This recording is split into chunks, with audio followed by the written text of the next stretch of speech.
Hey everybody, welcome to week 10. It's Professor Lee.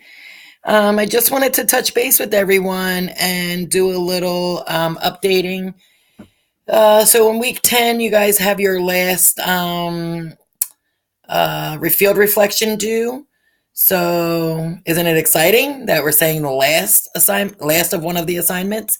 But so seriously though, you have the last field reflection due, and the only concern I had from last field reflection is the length. Make sure you're paying attention to that.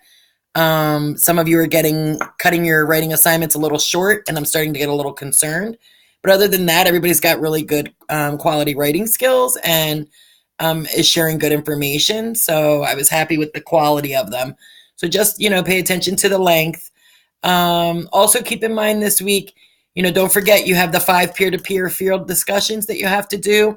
Some of you have all 5 done already. Some of you still need to do 2 or 3. So make sure you're paying attention to that.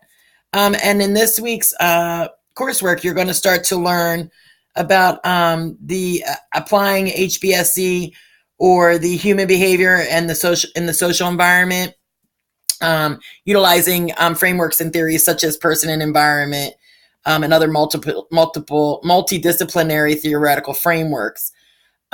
So during stages of engagement, assessment, and intervention, when you practice in the field, these are theories and frameworks that you would be applying to your clients and the problems that they present with.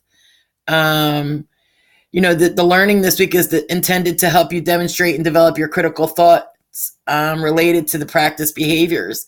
So good luck with that. This is my favorite part of the course, is the theory and framework process.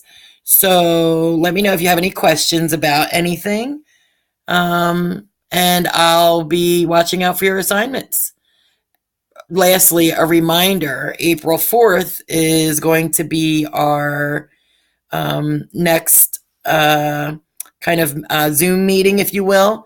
And that is a 1-point credit for your peer-to-peer review. If anybody wants to attend, please RSVP.